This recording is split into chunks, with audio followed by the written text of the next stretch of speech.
Hello folks, All Outdoor One here. Welcome to another video.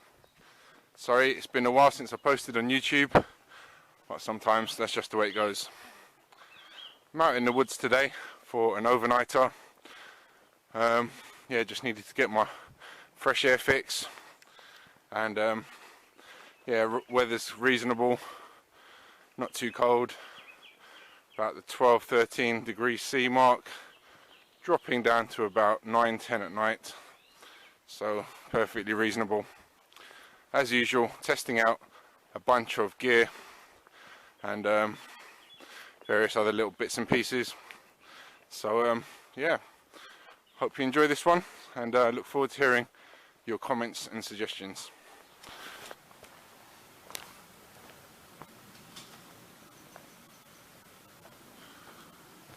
Right folks, so one of the first bits of kit that I want to talk to you about is my new camp bed. I've tested this out on about 3 or 4 trips now, and it's proving to be a really good piece of kit. It weighs in at 1.2 kilograms, so about 2 pounds approximately. So I'd definitely say it falls into the lightweight category. And to be fair, this is probably one of the most comfortable outdoor beds that I've ever slept on so far. You never know what the future holds.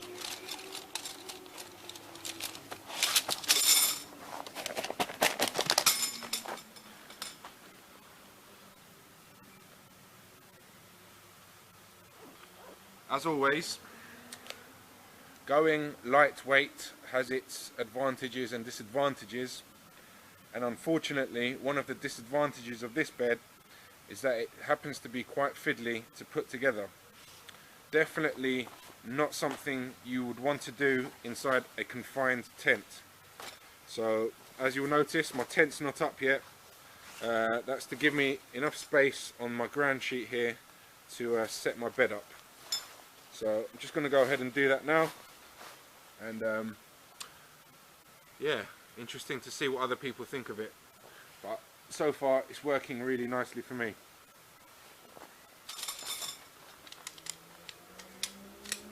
So as you can see we've got two kind of tent pole arrangements here.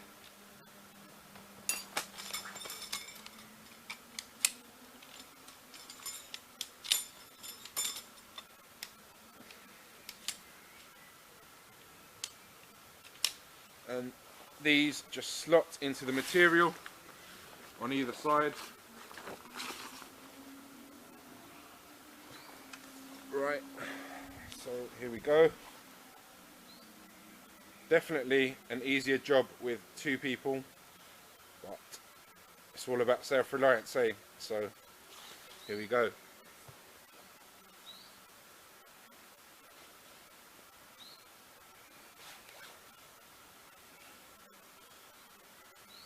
The first time you put this bed together, it is really difficult because all the material and the poles are really taut, but after a couple of uses it all loosens up, making it much easier to put together. Still not ideal, but the comfort factor of this surpasses any qualms I may have about how difficult this is to put together.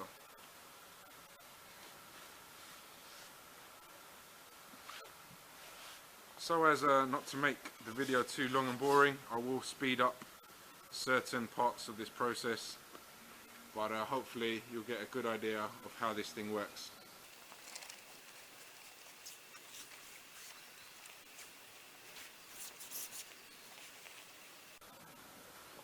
To be fair, I wouldn't want to do this if I was really hungry, tired or cold. It would definitely be a pain in the ass in those kind of conditions, so you kind of have to plan accordingly.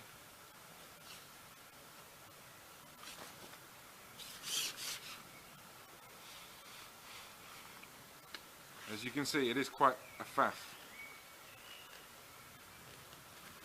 Hopefully they'll bring out another design shortly, which is an improvement on this one.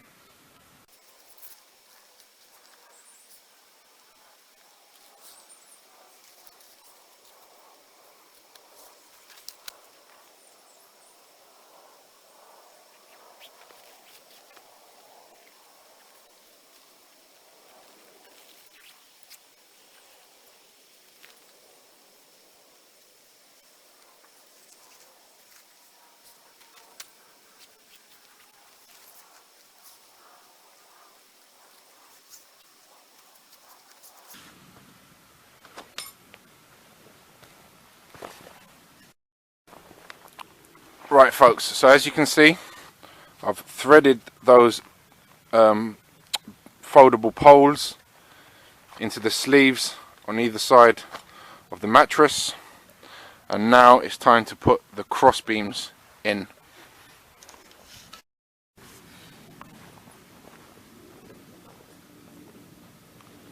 Again, slightly fiddly process. Comes supplied with these aircraft grade aluminium poles and a set of brackets for each pole.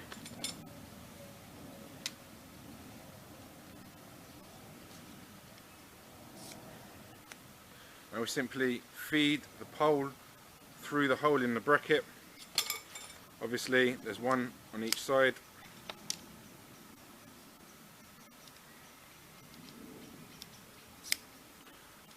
And once that's set up like so, simply push it into the gaps on the bed like so, and that creates tension on this pole, which eventually will support your body weight.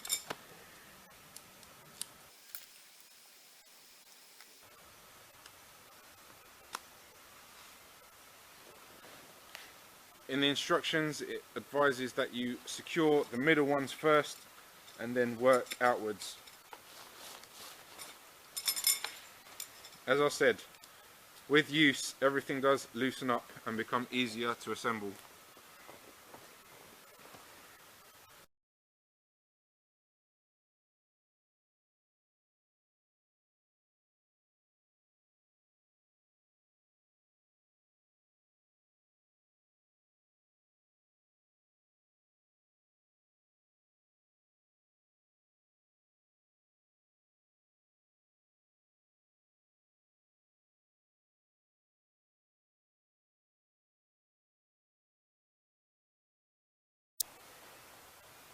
Right folks, so there we have it.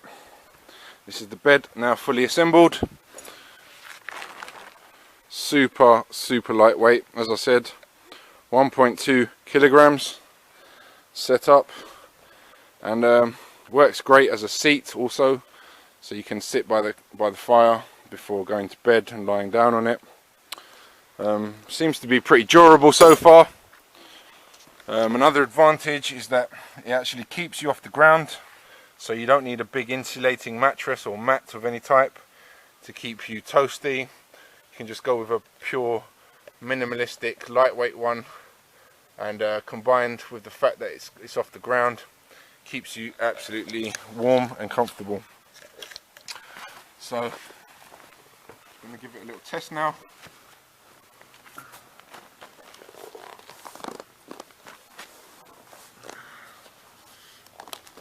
And there we have it. I'm a tall mofo, so yeah, it's big enough for me. Plenty of room, nice to stretch out. Additionally, you can lie on your side, and it doesn't put any pressure onto your hips, so you can actually get a really comfortable night's sleep. I combine it with a very thin self-inflating mattress, which is 3/4 length, just to save further weight, as I don't particularly see the point of having my feet insulated. You know, inside a tent it's absolutely fine. So decent little bed. Another advantage is because you are off the ground, when you're inside your tent it actually means that there's a lot less condensation, because your body heat isn't warming the ground beneath the tent, and therefore increasing the amount of condensation in your tent. So you find that sleeping on this, the walls of the tent won't be as wet as they can be sometimes, either from your breath or you've brought wet clothing into the tent. So yeah, I have to say I think this is quite a bargain. Yeah, I'll see if I can't think of anything more to say about this thing. But so far, after 3 trips plus this one, this is getting a thumbs up from me for sure.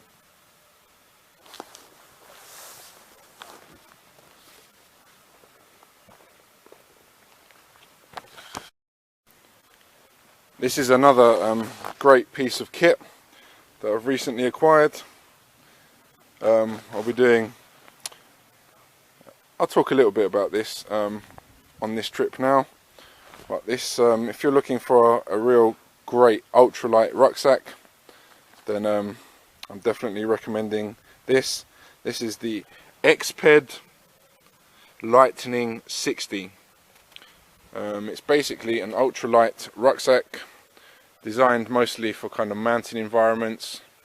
I will go into depth in just a second. However, first I just need to get my tent set up, just in case it rains or anything.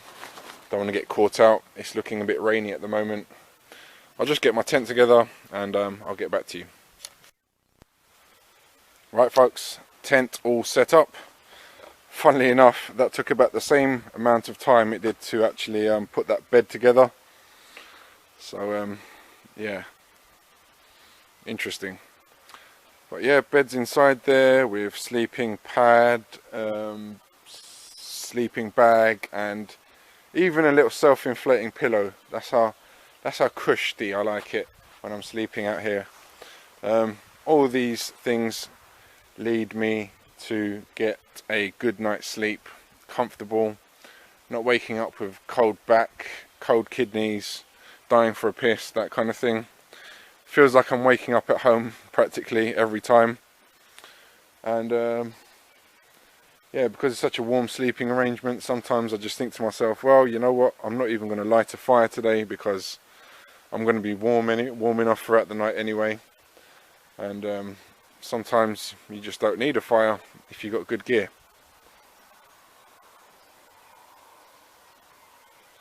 However, I'm feeling like today I will have a fire, so that's probably the next task at hand. Chop up some firewood, get everything prepped. Been here for a little while now. I think I'm just going to have a quick brew before proceeding any further, and we'll get back to the action. As most of my regular loyal viewers will know, I do have a preference nowadays to go lightweight where possible without compromising on functionality too much, and I think I've finally nailed my ultimate cooking system. I doubt you can get any lighter than this, so just go ahead and show you what this is made up of. Here we have my cup, a little light my fire, folding rubber cup, so you just push the bottom out. Just a sec. Right, there we go. The bottom just folds out, as you can see, and it gives you a nice cover so you don't get bits of tree and random bird droppings falling into your tea or coffee around the campfire or anywhere else for that matter. I think this weighs about 20 or 30 grams. In the past I've always been put off by these folding rubber cups. There are a few different brands out there that you can buy. However, I found that most of them tended to flavour the water or whatever you were drinking or eating out of them. So everything, especially if you're using hot liquids or foods, then it will definitely kind of maximise the rubber flavour within the cup. So that always kind of discouraged me. But this is actually made from some decent quality rubber, and it absolutely does not flavour the food or drink. So yeah, really liking that at the moment. Alongside that, you've got my classic spork. This is a spork inside here. This is just a little cover which basically helps keep your eating implement clean. Personally, this is one of my most commonly used outdoor tools, is a spork. Obviously you eat 3 times a day, maybe more if you're moving a lot. So I like to always keep it in my pocket, but ultimately, you know, it tended to get dirty. Drop it from a pocket, put it into the earth, covered in bugs, bacteria and various nasties. So this seems like a real nice lightweight solution to keep your eating utensils clean. People always underestimate the value of good field hygiene. Probably weighs in about 20 or 30 grams as well, so next to nothing. And I've yet to have a spork break on me, so I don't think durability is going to be an issue particularly for me. Got a bunch of fuel here, measuring increments on the side. Approximately half an ounce will boil a cup of water, so this is an 8.5 ounce bottle, so probably about 16 drinks, so definitely sufficient for 1 or 2 days out in the field. If you're planning to do any kind of cooking, then you know, take more with you. I would probably take 2 of these bottles on a 3-day trip just to be safe. Ultimately, if it does run out, you can always cook on the good old campfire. But just to keep the pots nice and clean, minimize washing up and messing around when you get home, I just prefer to use meths. I think it's a nice safe way to cook food generally. And you may have seen this previously. I think it's just actually my last video. I showed you my homemade alcohol stove made from a deodorant can. Drilled the holes in the side, measured them out, etc. Works really nicely. Have field tested this a couple of times already, but yeah, really happy with the results on that. Again, this probably weighs about 20 grams. And then the final piece of the kit is my titanium cooking pot. Sorry, I think someone's messing around somewhere on a quad bike by the sounds of it, so apologies for any distortion to the sound. Yeah, so we've got a nice simple cooking pot here. Nice fold out handles on this, so ultimately it can be used as just a normal drinking mug. However, I prefer to carry a separate cup, because if you're cooking on an open fire or even on a meths stove or solid fuel stove, then you get lots of the chemical residue on the side of the cup, and I've kind of given myself mild poisoning like that before, especially when using hexamine blocks, the nasty cyanide containing things.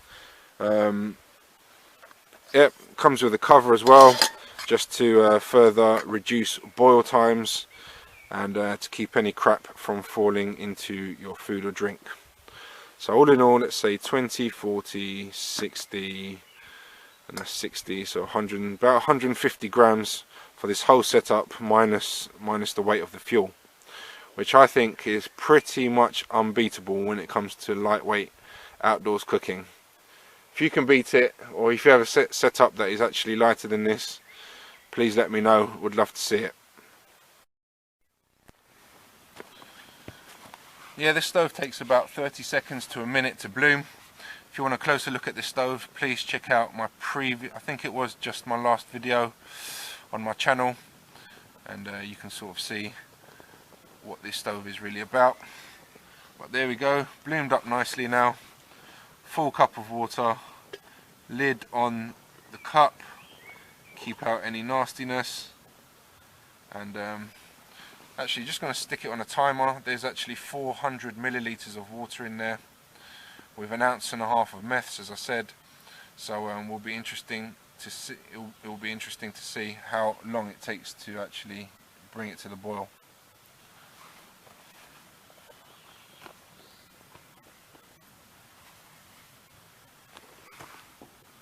Oops, looks like my stove's actually gone out. That's going to require a little relight. Obviously I didn't let it get hot enough before putting the water on top.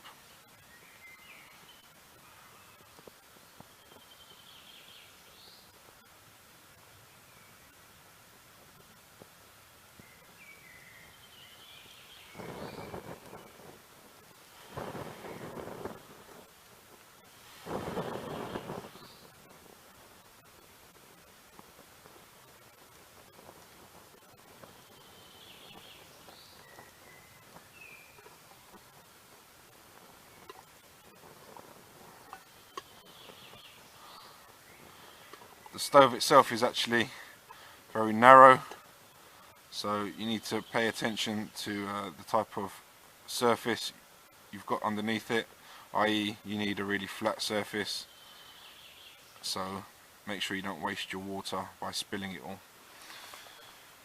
Right, I'm going to restart the stopwatch and I'll just see how long that takes to bring 400 ml of water to the boil.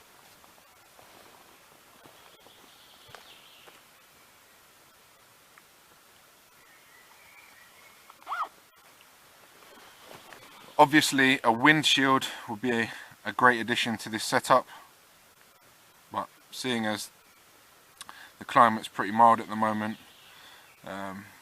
this is good enough, and I'm pretty confident in the capabilities of my stove. Tested it, field tested it a few times already, and it's worked absolutely brilliantly, so just thought I'd show it off a bit more and see what people think about it.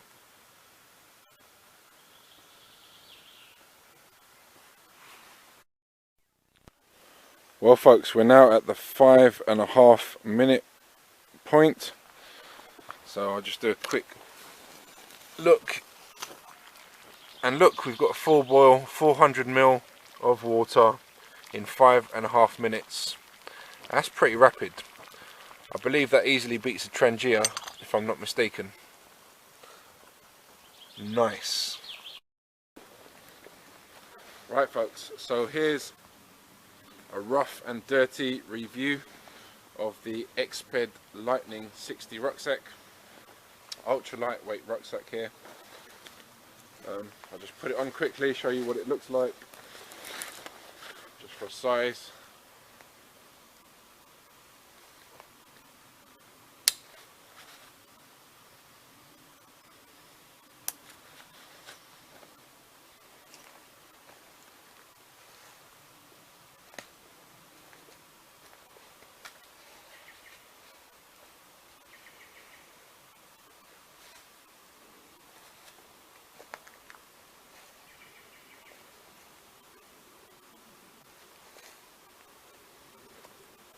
Right, so this is basically, as I said earlier, an ultralight rucksack designed for kind of mountain climbing predominantly, and you know, high altitude activities basically. Weighs in at, I think it's 1160 grams, so just over a kilogram, about just over 2 pounds. My previous favourite rucksack was the Highlander Pro Force, the 99 litre version, which they no longer make unfortunately. It's a real monster, massive rucksack. However, it's very heavy and it weighs in at approximately just under 3 kilograms, I believe. So obviously before you've actually put anything into the pack, you're already weighing in at 3 kilograms, which is a considerable amount of weight, approximately 6 pounds. However, as I said, the Exped Lightning weighs in at just over 1100 grams. So you know, that's an extra 2 litres of water you could be carrying for the same weight cost. Seems to be very well built. The stitching seems really well done. Good quality straps, all kind of minimalistic lightweight strapping, webbing. Nice sternum strap here, stops it from sliding around on your shoulders, and again a nice belt strap with really solid looking clips. I've only had this out a couple of times so far, so can't really comment as to how well everything's going to hold up, but so far seems to be doing really well. Really generous pockets on the side here, zippered pockets, slightly elastic so you can really pack them out. One on both sides, which is a nice touch that you don't see on many rucksacks. Good to have 2 pockets readily available at short notice.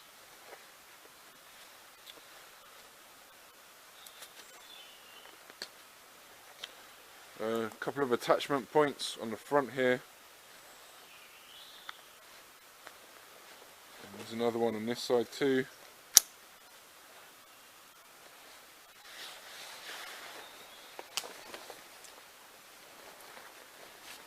Let's have a little look at the yoke. As you can see, there's an aluminium yoke here, slides into a pocket, really nicely done. Good padding at the base of the spine here, and the hip belt also equally very well padded, so has been very comfortable to wear so far. Definitely no complaints on the comfort level. Nicely padded shoulder straps also, and obviously just on the top of your shoulders at the back here, you've got some nice padding again. The yoke is adjustable for small, medium and large, so definitely you can tune it in nicely to your body. Nice generous outer pockets here. They'll hold large water containers, something like Nalgene. But yeah, 2-litre water containers will even go in there, as these pockets are stretchy and extremely well constructed in my opinion. Obviously pockets on both sides. Lots of additional straps here, so you can compress everything down nicely.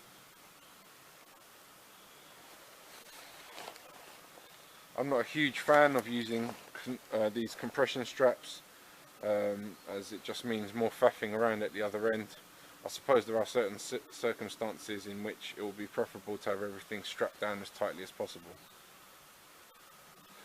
But nice system, you can kind of compress it horizontally and vertically, which is a nice touch.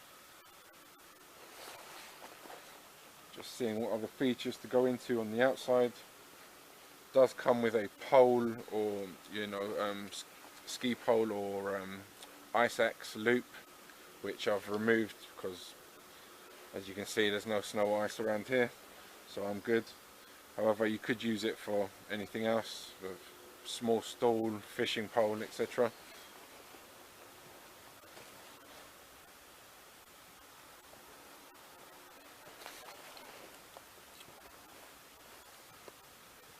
There is a nice pocket on the outside with a stereo headphones socket here, so you can keep your stuff nice and dry in there while still listening to your tunes. Not something I'm going to use, but nice touch nevertheless.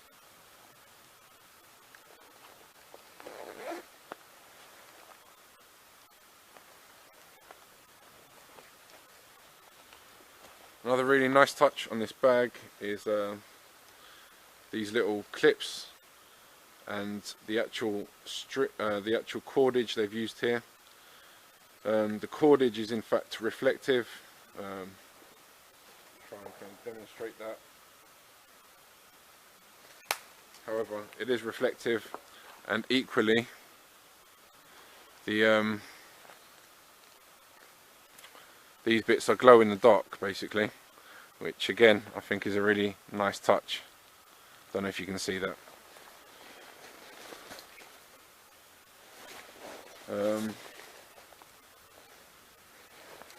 Another nice feature of the bag is the fact that it's really simple to get into. It's a roll top closure like you find on many dry sacks. Then you simply unroll to access the main compartment.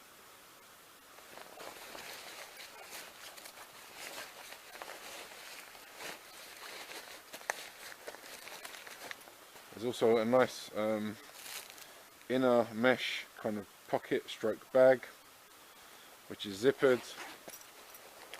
This in fact contains my medical kit, so I've got easy access to it if ever I need it. And the inside is very simple. It's literally just a big sack and 60-litre capacity, which is plenty for short camping trips. I'd suggest, you know, 2, 3, 4 day trips are doable with this bag. Its weight bearing capacity is, I believe, 22 kilograms, or what's that, about 45 pounds, let's say, which again is enough for 3 to 4 day trips.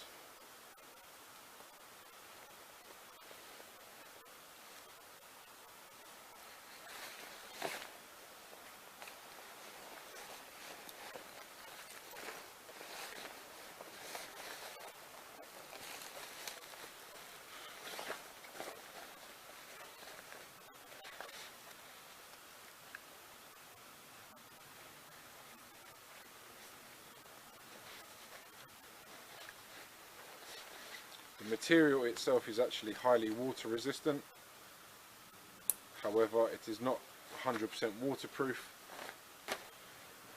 but it will keep most of the rain off your gear.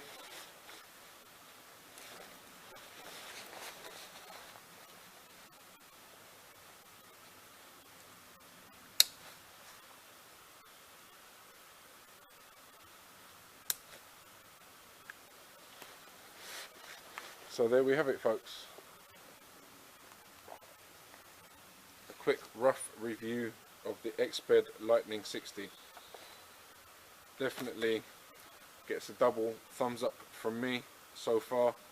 We'll see how well the stitching holds up. I am pretty tough on my gear generally, because I like to know that it can hold up in harsh conditions if need be. So yeah, I'll let you know how this does hold up. But as far as comfort and being a good size and being lightweight is concerned, yeah, definitely good stuff so far.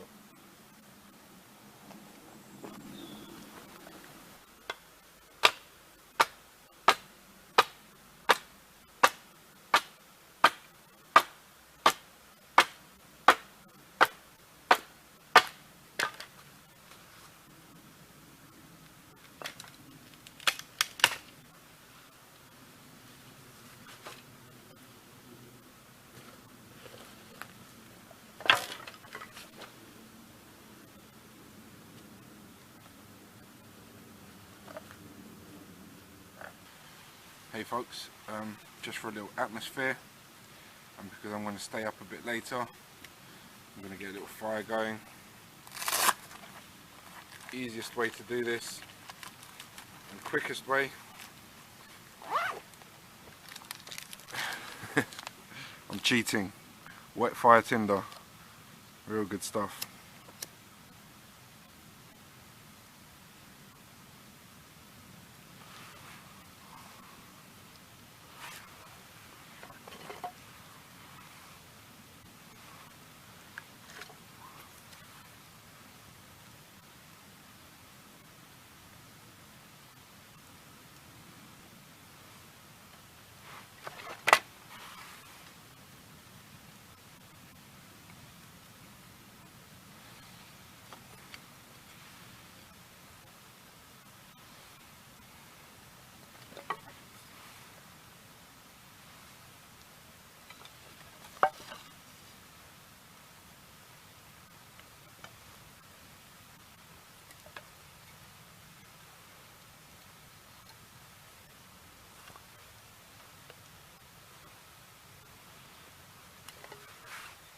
Haven't prepared that much wood.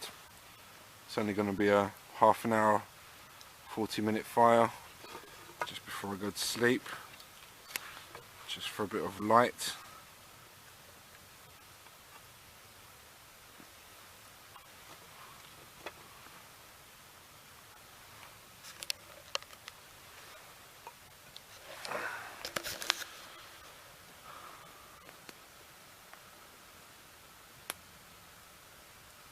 I mean, obviously I've built tens of different fire structures, upside down self-feeding fires, Dakota fire pits, star fires, long fires, but for a quickie, just for a bit of as I said, light and atmosphere before you go to bed, I think this technique works quite well, nice and simple. All you need to do is prep the wood, light the tinder, and you're cooking in gas in about 5 minutes. So good stuff. As you just saw, I batoned this really long piece of wood here just to save on sawing.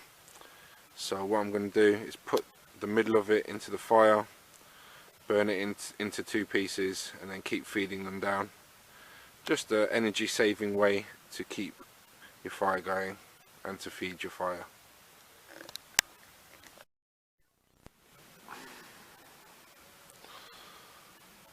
Well folks, I've woken up to an absolute cracker of a day. Still pretty chilly, it's just 8:15 in the morning now, but it looks like it's going to be a nice sunny day today. Bonus! Now to get some breakfast on.